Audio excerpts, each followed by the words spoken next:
Good morning, colleagues. It's 10 o'clock. I think we can start.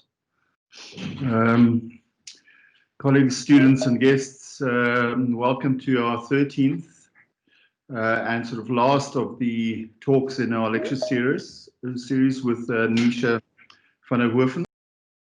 I'm Ludwig Hansen, and together with Kike Deurman, we oversee the honours program, of which this lecture series forms part here at BAS.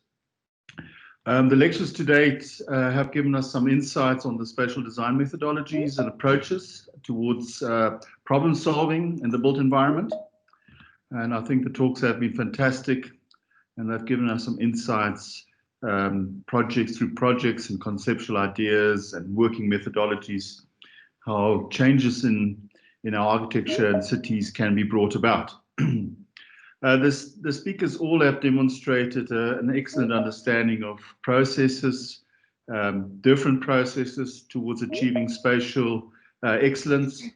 And these have been very insightful and instructive to both us as academics, our students, and I think our peers. I think before I introduce Nisha, just some announcements and comments. The lecture series is accredited with SACAP CPD points, and on screen we will display the password required for your registration and confirming your attendance. This information will again be on display after the lecture at about 11 o'clock, and registration is open until 12. I also ask all guests to ensure that their microphones are switched off, as well as their cameras. And then back to Nisha. Nisha is a practicing architect and the founder of Hoven.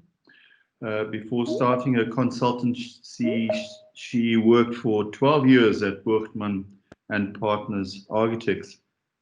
Her interest in practice is shaped by a keen understanding of shared workspace design, which has fostered her relationship with Workshop 17, a co-working brand focused on people, innovation, and collaboration.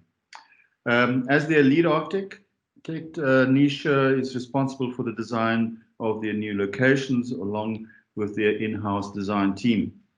Nisha has a strong belief in learning by experimenting and finding inspiration through the process of making. Having a multidisciplinary approach to her projects that extends from research to film to textile and furniture design has manifested itself in a role as curator for Future Part, which is an agency for rigorous research and experimental design thinking within practice. Hoven has, as a practice, become a place for new ideas, youthful input, and innovation beyond the realm of architecture.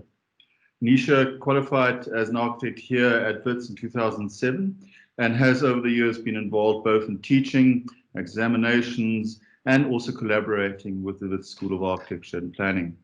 She has always been willing to assist, provide input and guidance to students and us academics alike.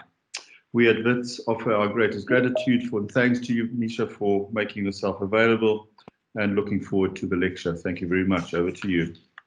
Thanks, Ludwig. It really is a pleasure to be part of the conversation, and I believe today is World Architecture Day. So happy World Architecture Day to all you practicing architects.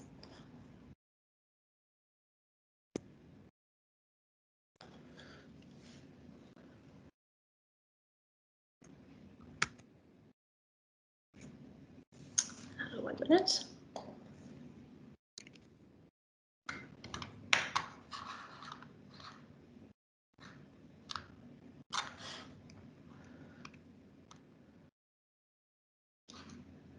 Sorry, Ludwig, just seems to be loading.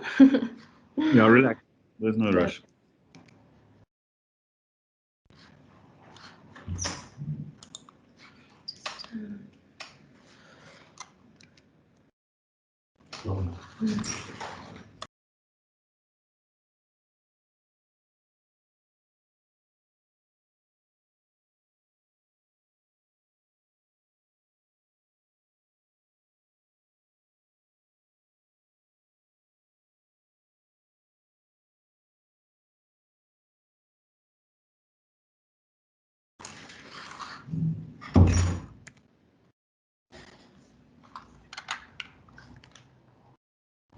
Oh, sorry, Ludwig, something, it's just clearly having a moment. Yeah, relax. Let me just see what's going on.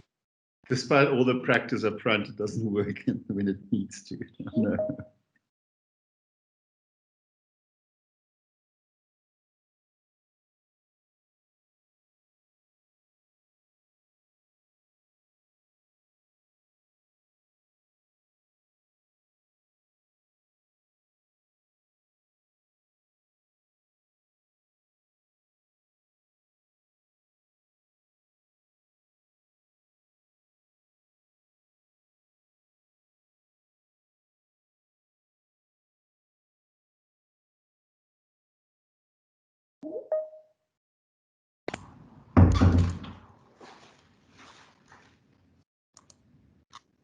Okay.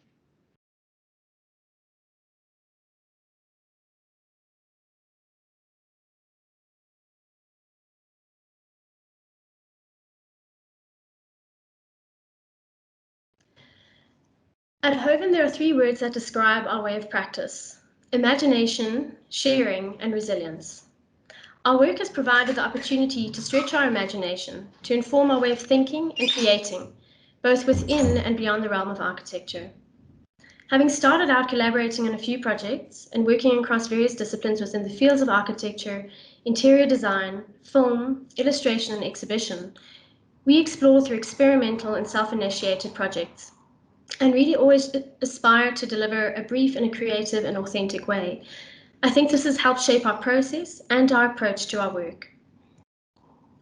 In my role as curator for Future Part, a practice-based research and experimental design studio that was started by Buchitman and Partners Architects, I had this opportunity to curate an exhibition to mark the start of the academic year at the Wits School of Architecture and Planning in February. The exhibition, that was titled In Common, The Possibilities of Collective Space, was a concept which talks to a need to shift our approach to dominant social and spatial narratives. The exhibition content was a result of various research and commercial projects presented in different formats or as components of installations.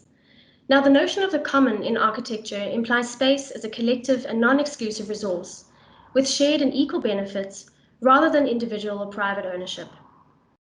There are possibilities and, of course, also challenges when designing for the collective and trying to find common ground between design and culture and context. The exhibition itself was really designed to create the space for dialogue, using the physical components as a catalyst for that dialogue. Now, this raised 6 critical questions for the exhibition about what makes cities safe, livable, vibrant, and also playful. The questions invite people from various disciplines, places, and practices to reflect and also to engage in a series of installations that challenge various aspects of the commons and bring together practice, academia, and public in a shared experiential way. By using the storefront of the John Moffat building and designing these double-sided cabinets, we hope to create a storefront that would engage with the broader campus, to stimulate new conversations and responses about architecture and collective and public space.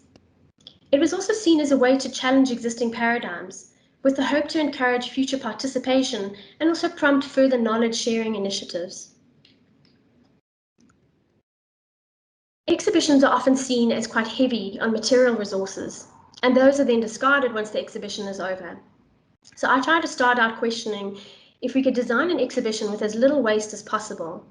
So having a kind of a resourceful approach to reuse and to improvisation, the color palette was determined by the reuse of powder coating colors that I had used on a previous project. So in a sense, creating this found palette of 6 colors. We also repurposed existing materials, models, and furniture, and at the same time printed on fabric and overlaid that with digital content to create these interactive displays. With the intention that this would become a roaming exhibition, it was really important that those materials were robust enough to allow the collection to grow and also evolve across each and every location. So in a sense, create a dynamic exhibition where we had continuous feedback. The range of participation on the exhibition was really quite extensive, and that involved working with many other disciplines.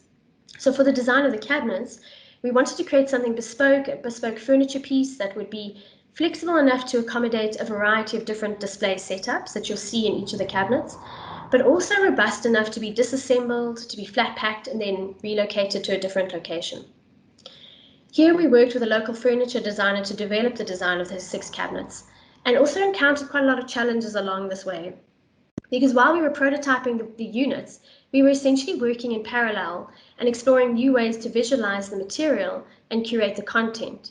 Now, the challenge is always trying to find that balance between an R&D process and the execution of new products or materials when you have quite limited timeframes.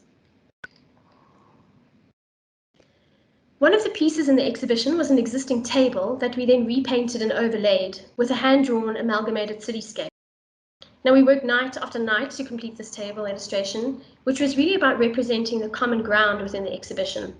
So it became this physical platform, unifying people and also the projects. We then added a layer of digital interaction where we invited participants to engage with an augmented reality app to identify the specific sites and projects that were on the table that were then further explained and kind of unpacked in the cabinets.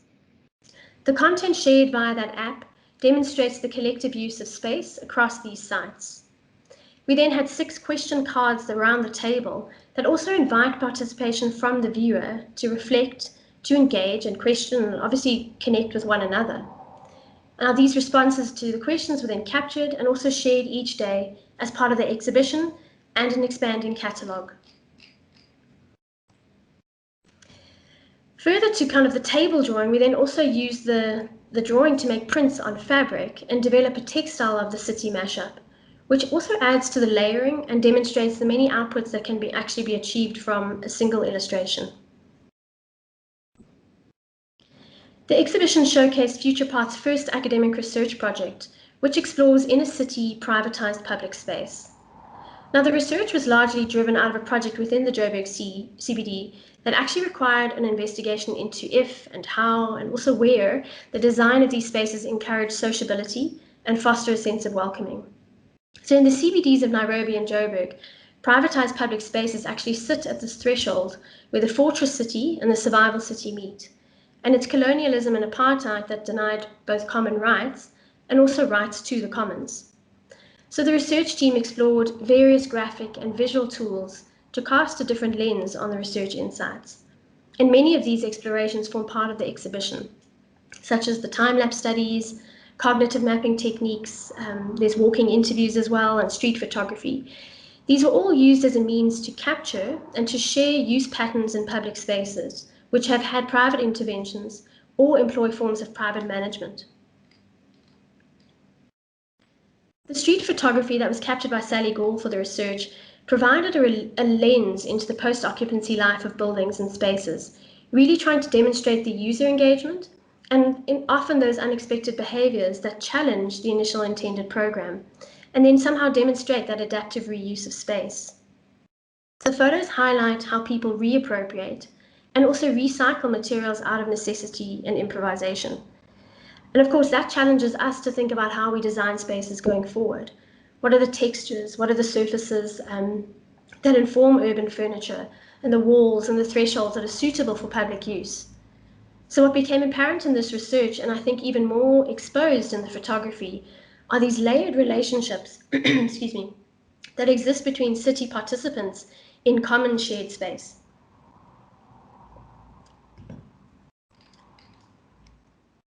During the research process, the team also engaged with cognitive mapping as a means to explain participants' perceptions of the study area.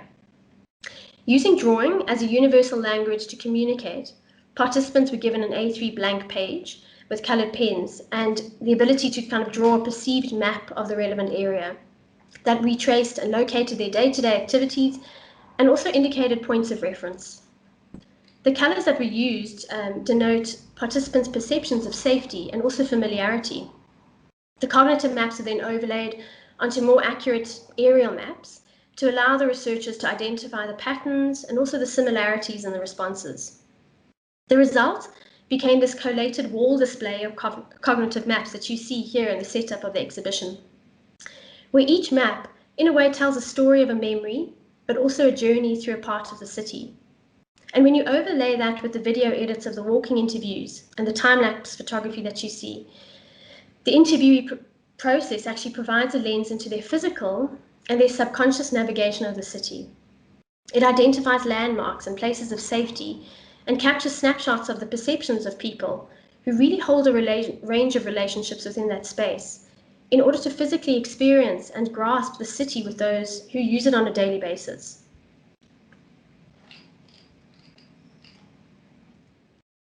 When the global pandemic hit South Africa, and of course educational institutions were forced to shut their doors due to COVID-19, the exhibition was then cut short and became, or really evolved, I guess, into an online panel discussion between its collaborators. And the focus was on the challenges of isolated space that reflected on the same themes that we use in the physical exhibition. So we looked at how digital conversations could become the new meeting ground, replacing traditional physical public spaces, and in turn creating new forms of sociability. These dialogues, as we know, are highly topical at the moment, at this moment in history, and I think everybody is questioning and reevaluating what public space means, and this new normal requires an understanding of what that is going to be. As part of capturing and also sharing the content, we developed catalogues of the main exhibition components. 6 booklets actually delve into more detail on the 6 questions and take into account the daily responses from participants. Each booklet, in a way, forms a body of work that then tries to distill the spatial qualities of the exhibition through visual essays. Another area of interest for Hoven is actually in workspace design, and Ludwig touched on that earlier. I think as an architect, engaging with people is really at the core of what we do, and also shared workspace design became an area of interest for me. I think today I'm still finding that inspiration for design in studying the behaviors and the patterns and also the culture of working environments. I'm fascinated by how we can design platforms that enable interaction and enable, sort of a culture to develop within that workplace, and also about how various modes of working and inhabiting space are carried out. Having completed a design or a number of designs and the fit out of many Workshop 17 spaces, I think we're continuously learning from these emerging work patterns to also guide us in responding to the needs of a future workforce. Now, work requirements have changed significantly over the last few months, forcing us to rethink the way our workspaces are designed to support those new behaviors, but also more flexible modes of working. So with remote work having shined a spotlight on the actual requirement for a workplace, I think the time away from the office has actually provided a much needed perspective on the value of our time in terms of what we do and what we value most about the workplace.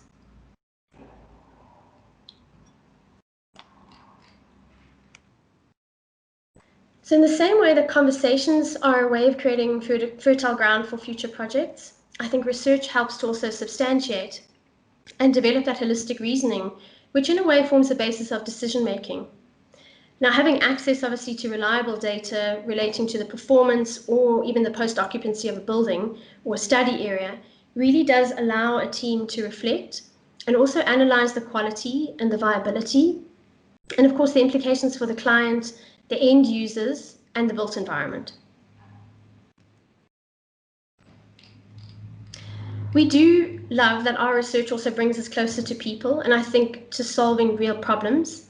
Now, the Imagined Workspace is a recent insights document that we prepared for Workshop 17 as part of an ongoing process to rethink the future of the office from a physical and a digital and experiential perspective, but also to develop new spatial typologies that start to respond to our changing environment, where we focus more on the flexibility and the variety and that choice.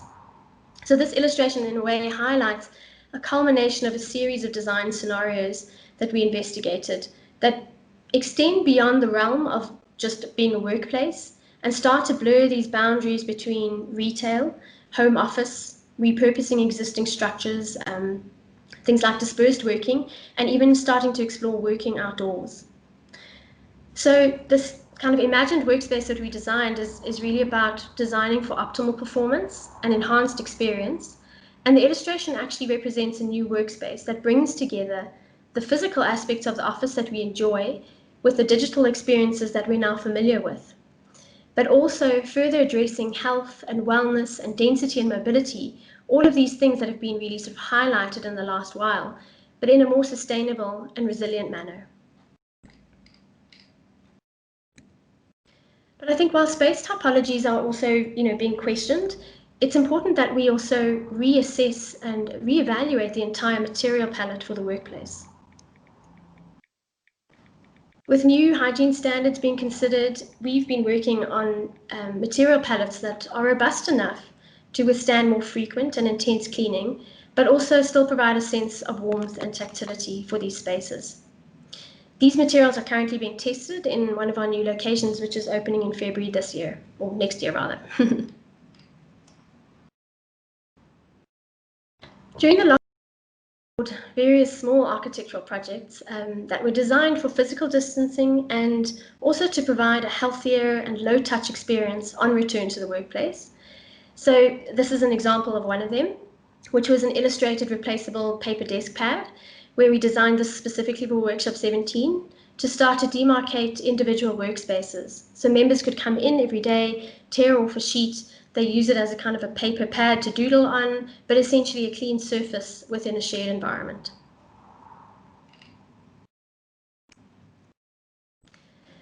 Discovery recently requested for FuturePart to prepare a presentation to their facilities team on the future of their workplace. And this led to the design of an insights document that actually explored the workplace as a Maslow hierarchy of needs, so essentially a pyramid that met the physical, the mental, and the financial well-being of their employees. The result of that study was an illustrated study that was titled Rediscover the Workspace, and that started to investigate the intersection between architecture, design, operations, and brand culture that was relative to their workplace. Now, of course, the characteristics of the workplace are obviously continuously evolving and depending on the different work environments. And that return to the office, I think, for some still seems uncertain. But what we do know is that there's basic human needs that obviously remain relevant. People, of course, are complex and diverse, and their approach to work and the workplace differs. And we've seen over the past while this generational divide in response to the recent shifts. And that highlights how important it is to really listen to your tribe. Now, since the lockdown, we've actually started to see three trends dominate that approach to work going forward. And a shift in the office from a place of production to something more frictionless and experiential. Now, how we apply those physical, digital, and also experiential ways, in ways rather, that respond to an organization's core values and culture, will actually determine appropriate scenarios that are applicable to a diverse workforce. At Hoven, we're also always questioning how our architecture can learn from the current paradigm and really shift from very sort of siloed urban planning systems to enable a more circular approach to design, where purpose-driven initiatives are actually tackled in partnership with the community, with developers, with local business or institutions, and of course even policymakers. But what we're learning is that sometimes a small but considered intervention can actually have a lasting impact. When asked to look into refreshing an existing small library, the brief was simply to replace the carpet and paint the walls. And we challenged this by using the little resources that we had available to us to actually reimagine the library as a sanctuary for learners across all age groups. The floor pattern that you see here in these sketches actually mimics a landscape, connecting three distinct zones: a quiet focus area for individual work, a digital library area for interactive and more immersive experiences, and then a lounge area that was for reading, relaxation, and group learning. And then we came up with some modular and flexible seating to enable the change in use from individual to group setups, because it's within a small space, you actually need to allow for a flexible sort of and variety or sort of varied use. Taking inspiration from Piet Oudolf's landscape designs, the floor pattern in a sense becomes a colorful artwork that introduces texture within the defined library zones, but also represents the contextual landscape where the library is situated. A hand-drawn mural is proposed for that entrance wall to form a very bold feature that connects the library zones. So with reference to Wow Design Studio interactive mural that you see here, the content of this nature wall will be determined by the natural landscape that is in and around the library. By using QR codes that we'll embed in the mural, we will also enhance that immersive and digital learning experience. Now, using iPads, learners can also engage with the wall using an AR app that brings to life the local plant and animal diversity.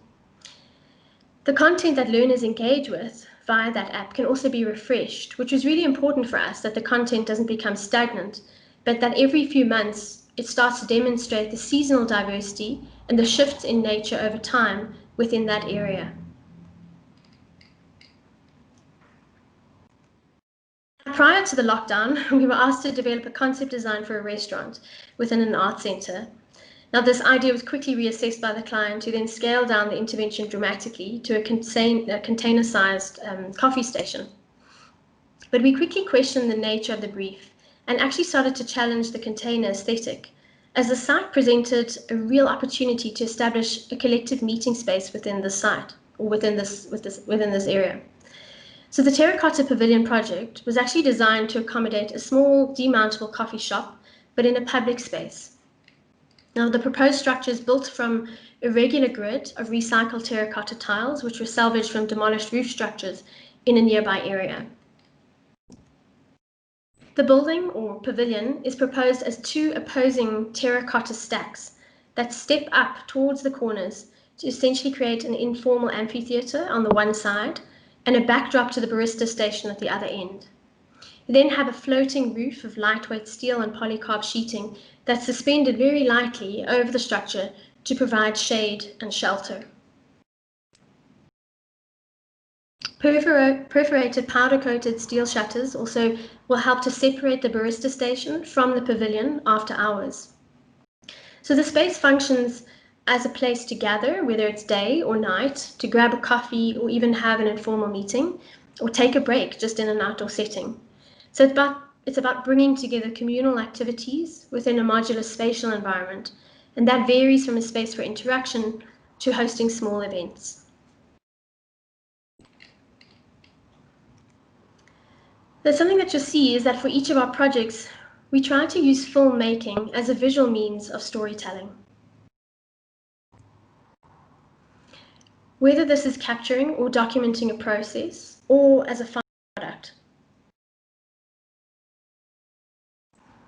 We also try to explore different techniques to respond to the context of that project without being too precious, I think, in that process. We always begin the film process by developing a storyboard, and this in a way becomes our graphic guide to planning the film sequence, but it's also a tool to communicate the concept to the client.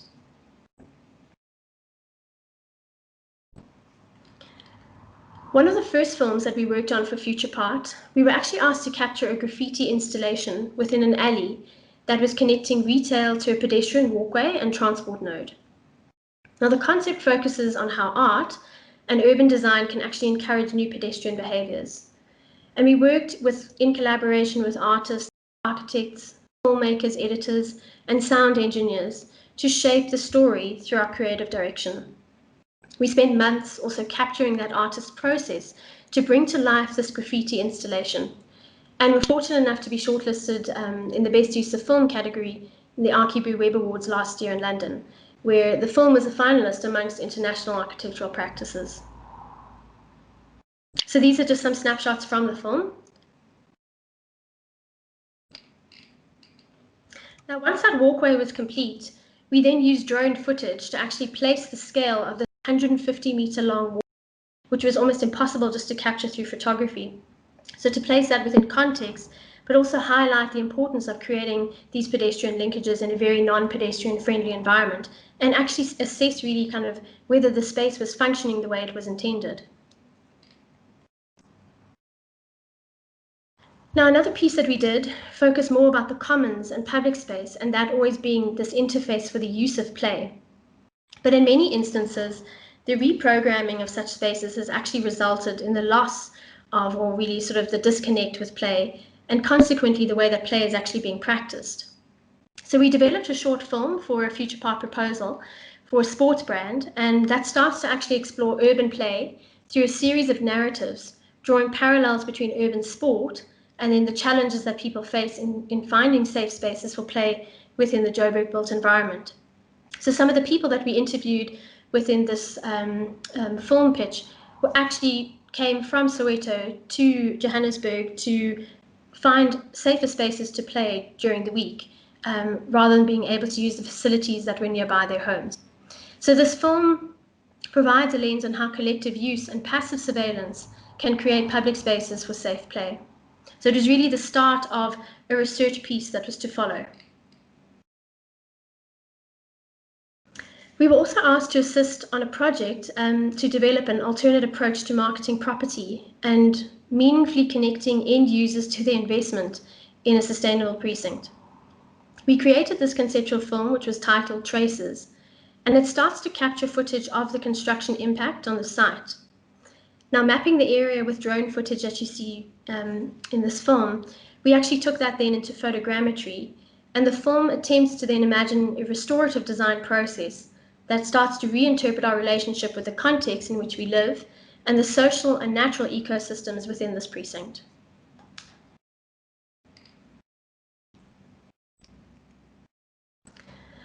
Now, our interest in materials also manifests in different ways and roles, and also across different scales. Sometimes it's quite experimental, sometimes it's for commercial projects. So we're not necessarily the material maker in each of these processes or projects, but it's really through our collaborations that we become part of that material making process. I've always had a slight obsession with color, and whether that's color that we find in nature and how that influences textiles or fashion. Color is something that's both enigmatic, but it's also obviously an essential property of materials and can be used to express an array of emotions or to make things recognizable. Now, in the design of spaces or textiles, we shape color. Sorry, this is also meant to play. Never mind. Okay. We also shape color palettes really as a tool to convey an atmosphere. Color is, sometimes what unifies a space and also allows me to curate those environments. It isn't necessarily physical, but really it's embedded in so many physical things. Sorry, give me 1 second. I think we're having a moment again. Let's try it. Let's relax. Yeah. Give it another go. Okay. Let's see. Maybe not. I'm just going to stop sharing and try it again.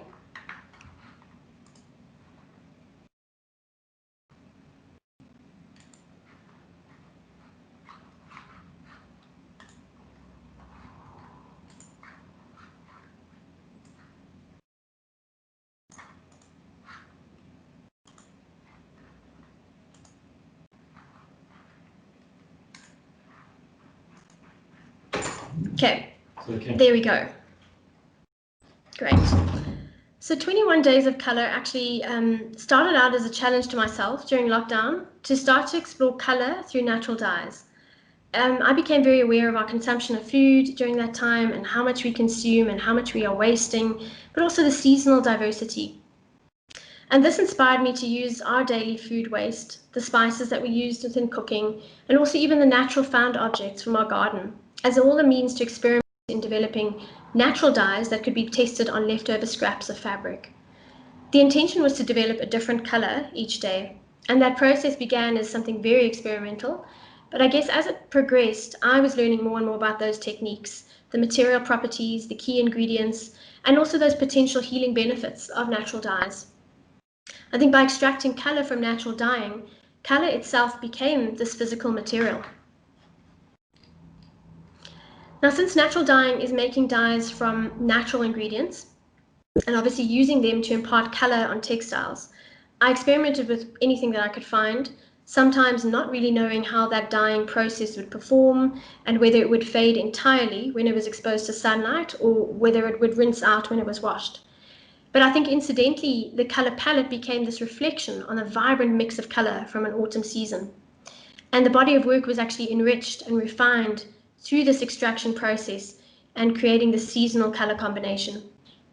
Now, color, as you know, obviously has so many different associations, but the process I followed wasn't exactly mapped out. It was really about testing what was available to create a range of color results, but by having respect for the environment in that approach. Beetroot, avocado pits, red cabbage, paprika, turmeric, marigolds, rose petal and vanilla tea, chamomile tea, olive leaves, onion skins, orange peel, eucalyptus leaves, coffee pods, chai, rooibos, Earl Grey, lettuce, baby spinach, leaves, green mint, and tulips. These were the raw materials that I used to produce different shades relative to the time and location of the plant that had been harvested or the amount of sun it received during its growing process. So even though it was an experimental process, I had a sense of rigor to categorize and also to observe the different color variations that nature could yield. Now, natural dyeing can be a cost-effective and also a viable alternative to conventional dyeing processes. And this is something I'm becoming more and more aware of, that impact that the textile industry has on the environment and on people.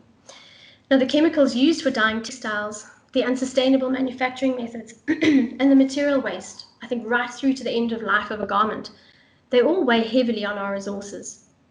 And in order to manage that, we actually have to shift our way of thinking from a very linear process of taking and making and using, and of course disposing at the end of its life cycle, to a more circular approach.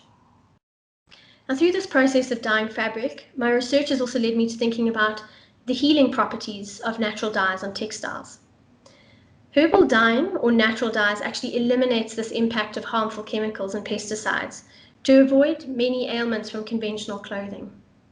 Now, in theory, when the herbal cloth is actually exposed to the skin, the herbs are absorbed into the body and even may function as a means of providing treatment for skin conditions. Also a sensory experience to even boost mood and also provide a sense of calm for the body. These textiles have been used to treat a range of diseases, including diabetes or skin infections or asthma, arthritis, and even high blood pressure. And that's something that I'm in the process of exploring this technique, but also developing a better understanding of the positive effects of herbal dyes on garments, specifically relating to a clinic project that I'm working on, where we're looking at the design of the medical uniforms to create healthy wearables that are designed to enhance and promote health and well-being without being harmful to the environment. And I'd be happy to share these outcomes of this process within the next few months. So really the projects that we've explored today are, in a sense, a snapshot of what we do and also where our interests lie. I think they might appear to be quite disparate, as they don't, sort of fit into a specific architectural medium, but it's a product of combined interests and also sensibilities.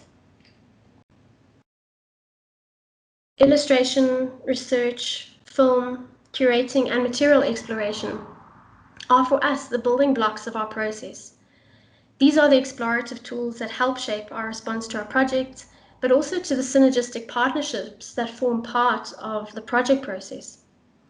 We use these tools to guide us into and also through the process to be able to share and eventually then communicate our ideas.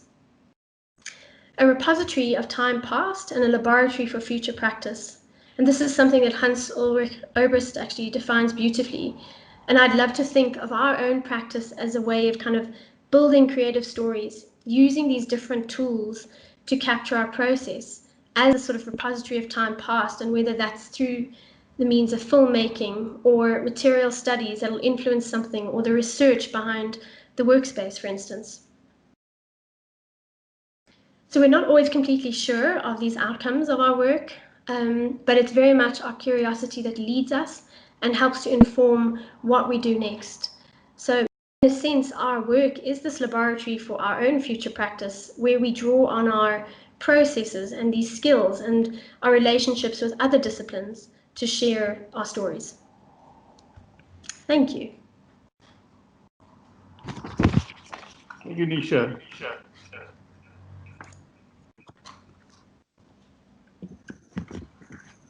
Thanks, that was fascinating in its diversity and its abundance and its creativity. And I think viewing your approach to space, be it very small in some places, sometimes also in spaces, Yeah. the level of input and opportunity is fantastic, and your rethinking of all of those and questioning some of our traditional approaches is refreshing. But also from a student perspective, as well as from our peers, of course, broadening the opportunities available from those who are in the field of architecture or are now have chosen the field of architecture study. There's a huge anxiety currently, obviously, in terms of how do we sustain ourselves, how do we gain a foothold in professional life beyond just the university, which has its sort of security in itself. But you know, there is really an angst out there, I think, not only with the students, I would imagine. Yeah.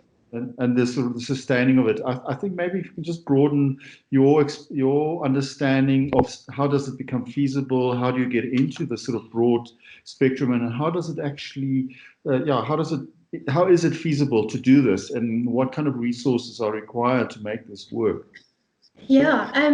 So Ludwig, I think when I started out, I said there were sort of three words that have actually defined the way we approach our work, or and that was about imagination. I think that comes across in a lot of what we do in really sort of challenging the brief. So you might be given a simple set or a simple brief, for instance, like the library, and we could have just done that and ticked those boxes. But for us, it was about we saw the potential in the space and we saw what we could do. And in such a tiny little area, there's actually, you can create some sort of magic. And it's just by simple interventions and using the available materials, the furniture, recycling what was there to be able to do so.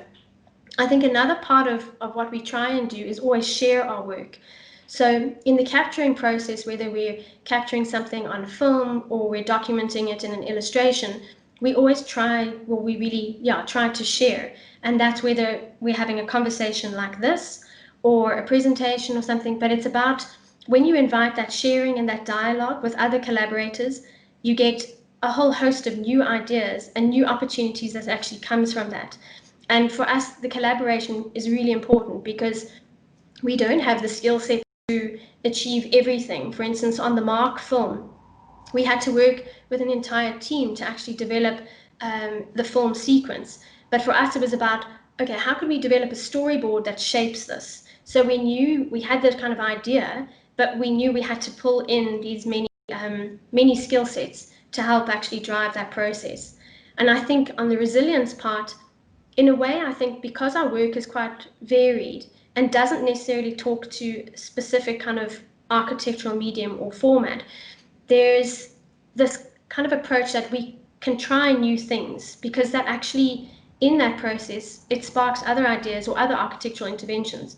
So sometimes we get approached to do a film piece, but that materializes into something spatial, and vice versa, and the same with the research.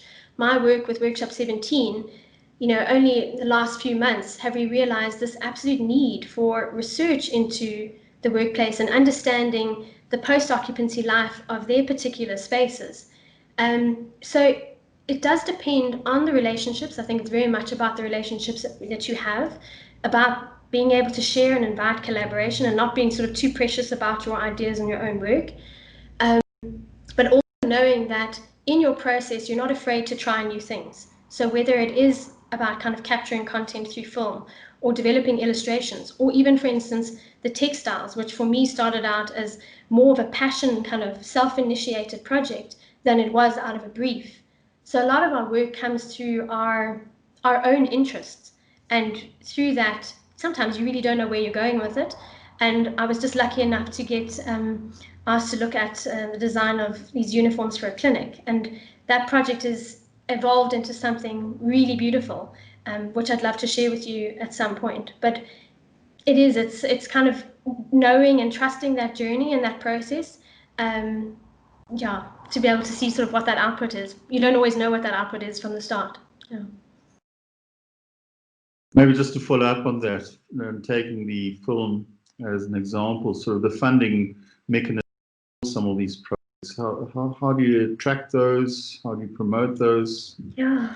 To shows? So that's a good point. So the Mark film actually came out of Burgertman and Partners did develop the building for the Mark, and they were the initiators of this graffiti installation within that space. But they didn't necessarily know how that was going to be captured. So they asked us to intervene and see if there's a way that we could capture this through film and capture the artist process in that. So that was something that was funded directly through the project. That wasn't something outsourced. But a lot of these, like the one about urban play and the Traces film, were self-initiated. So it was really, we needed to develop a pitch for a project. One was specifically relating to urban play, and there was a research component attached to that. And the other was about just looking at different marketing of a property for having a more sustainable precinct. And we could have, I suppose, gone in with just sort of a standard sort of PowerPoint presentation if we wanted to, but we felt that it was important almost to capture a little bit of those sites. So tell a story and kind of frame our way of thinking. And those were, as I say, kind of self-funded. And yeah, a lot of this work is, I mean, even the exhibition, we had to kind of, there wasn't an abundance of kind of resources. It was about using what we had, whether it was a material that we had in the object, material that we used or found object from the office, and you know, using our own skill sets to be able to illustrate on the tables, or relying on the relationships that we have with furniture makers, and reusing powder coating colors. I mean, the color palette for the exhibition was purely by chance because it was something that I had used on a previous project. But then again, there's something like, for instance, a discovery workspace where you're asked to do a research project or a research piece. So there, it's an entirely sort of kind of self-funded project, or specifically relating to the imagined office for Workshop 17. But it's a lot of our projects, or a lot of our, even our research, comes out of having those relationships with clients, or kind of trying to build on the existing sort of networks that we've established. Yeah. Thanks, Nisha. That was very, very interesting. I'm going to open up maybe for some questions from the Drishti. Please ask your query.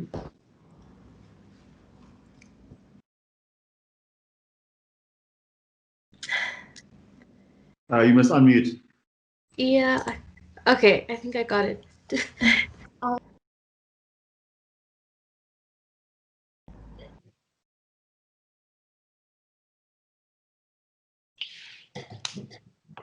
Try and unmute, Drishti. Sorry, Ludwig. I thought I was unmuted. Thank you so much for the lecture. It was extremely interesting, and I was really interested in your 21 days of color. And I'd just like to ask you, like, with regards to using natural materials for dyeing, like, how does that sort of have healing properties, or how do you then discover like the healing properties that clothes have afterwards? Sorry, I thought it was just quite fascinating. No, that's an interesting question. So I've got quite a lot more to kind of explain relating to that, but there's a technique, an old Indian technique of dyeing on fabric, where they use kind of herbal or properties of like spices or different roots or bark. And in that process, it's quite a complex process, but they actually the textiles that they use, so it's quite a slow, it's slightly different. I mean, there's actually many variations of natural dyeing onto textiles, but Ayurveda was something that interested me. And really, you know, I think our skin is our kind of organ for absorbing toxins, but also releasing those. And the theory, sort of in theory, is that when you impart these natural dyes using these particular ingredients on the cloth or the fabric, and it's worn, whether they say the healing benefits actually happen at night because the body is able to absorb that in a resting position, but that these materials, like say for instance turmeric, have the ability to actually help with certain ailments. So whether it's arthritis or whether it is with asthma, or so there's all sorts of, there's different ingredients for different healing properties, if you want to refer to it like that. But there's an abundance of information around this particular subject, and that I'm still learning and I'm still trying to get to grips with in what I'm trying to do now. Okay, thank you so much for that. Cool. Anyone else?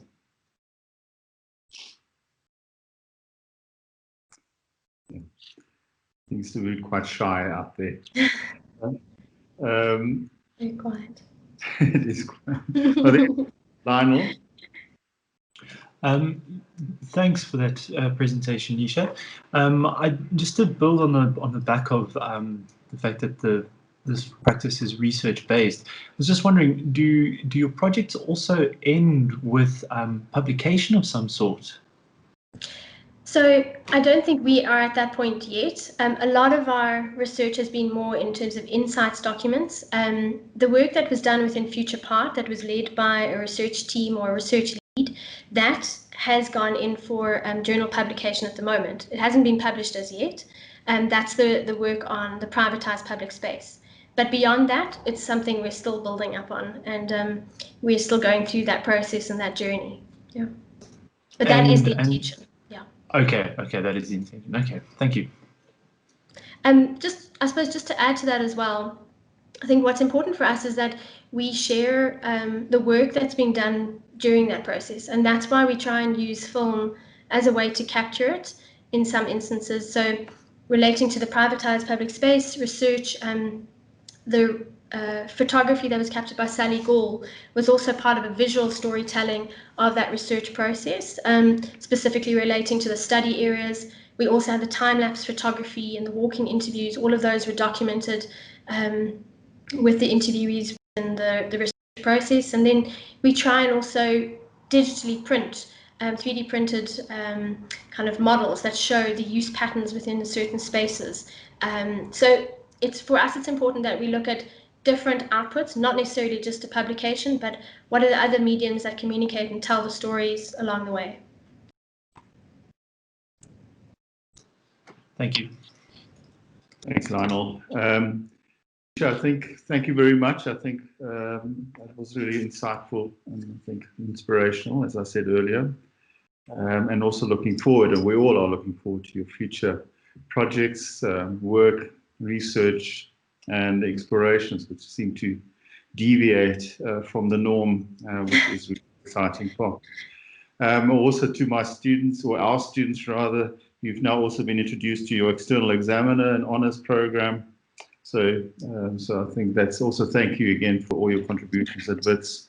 I'm selfish participating all the time. It's an absolute pleasure. Thank you. And thanks for being part of this. Yeah, it's been a lovely opportunity. Yeah, fantastic. Yes, to all our guests, I think some of them and our students have been around now for 13 weeks not 13 lectures rather. We've had between 170 and 300 guests every session at least, which I think has been hugely successful.